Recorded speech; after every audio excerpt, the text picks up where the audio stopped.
Hey guys, we're going to be installing a 2010-2012 Turbo Touch double dim radio application, even though it's going to be a little modified because I don't actually like that way it was made. So I made my own little custom version of it, which I believe it looks a little bit better. When wiring these up, it's pretty simple. Parking brake is light green, all your speakers. Orange for illumination, blue for power antenna, yellow for, I believe it's constant ground, black, and then your accessory would be red, which is a 3-way prong. And yeah, all the other wires are just put to the side because they're not needed, and then we're going to go ahead and hook it up after we remove the factory radio.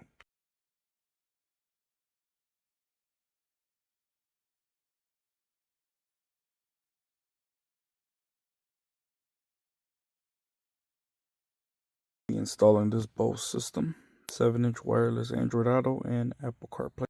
Alright guys, we're going to go ahead and proceed with the radio removal. So this could be a good tutorial. Go ahead and get this trim out, get all the 7mm here.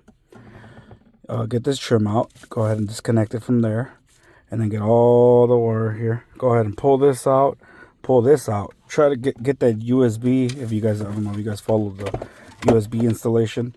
Go ahead and remove that out of there. Get your wiring out of there. Okay, so you're gonna go ahead and pry up here. 1, 2, 3, 4 for the vent. We have 2 more here, so you're gonna go down here.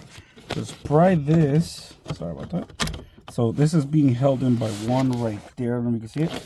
So go ahead and pull that out, and then there's gonna be one right here as well, right there. And then we're gonna be able to pull this instrument out in order for us to get the last 2 right there. All right, once you maneuver this entire cluster here to the sides, be careful with the wiring. You should be able to get the last 2 7mm right there and there. So after you got those 2 right there out, which are a pain in the butt, I completely forgot you have one right there and an additional one right there. Clumsy me. When you pull the whole radio out, you're gonna have a couple wire harnesses right there and right there. Go ahead and be careful with those and then pry. All right, once you got those, now you just have that one right there, and you're home free. And then we're gonna go ahead and assemble that. You're gonna need to get these out of here just like this. So there's tabs right here and here, and then here and here. So you're gonna go ahead and kind of pry sideways and push forward inward, and you should be able to get them out. And make sure to get the chrome if you want that. You're also going to be needing these buttons up here to transfer to the new bezel. So when you get the bezel in the new one, you're going to need these 2 up here. So there's these clips right here that you pry forward. You pry forward like that and then push forward. Same thing on that side, and bam, get it out. Perfect. All right, you're going to have 1, 2, 3, 4, 5, 6, 7mm. Go ahead and take those 2 units off so you can get your wire harness. After you get the top unit off, there's going to be 1, 2 more to get this CD drive out. Okay, go ahead and pry. You're going to have all these wire harnesses right there. I'm not sure you can see them.